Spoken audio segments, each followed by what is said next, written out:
je passe la quatrième, je remonte l'embrayage en douceur et je réaccélère.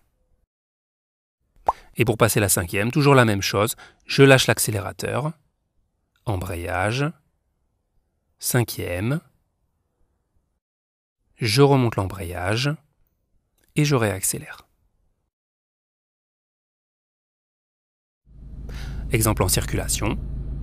Pour démarrer, embrayage à fond, première, j'accélère, point de patinage, je bloque, et je finis de relâcher l'embrayage.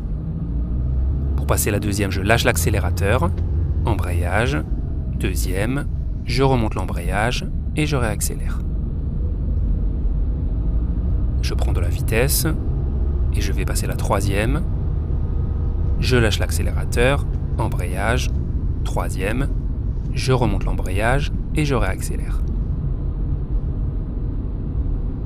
Je prends encore de la vitesse et je vais passer la quatrième, je lâche l'accélérateur, embrayage à fond, quatrième, je remonte l'embrayage et je réaccélère.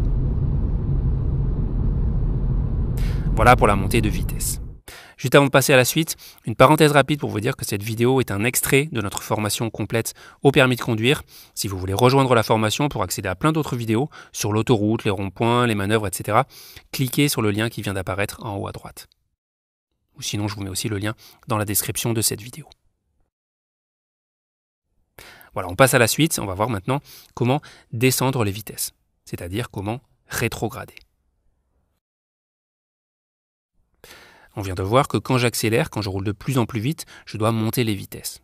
Et bien, à contrario, quand je ralentis, quand je roule de moins en moins vite, je dois rétrograder. La première chose à savoir, c'est que la seule chose qui ralentit ma voiture, c'est le frein. Donc pour rétrograder et ralentir, je dois freiner. Imaginons que je suis en cinquième et que je veux rétrograder en quatrième. Première chose à faire donc, j'appuie sur le frein. Le frein dans un rétrogradage, c'est très important. C'est la première pédale sur laquelle j'appuie et ce sera la dernière pédale que je lâcherai. J'ai donc le pied sur le frein. Ensuite, j'appuie à fond sur l'embrayage. Je mets la quatrième. Vous remarquez que j'ai toujours mon pied sur le frein. Je remonte l'embrayage en douceur. Et maintenant seulement, je peux relâcher le frein. Ensuite, si je continue à ralentir et que je veux rétrograder en troisième, c'est pareil.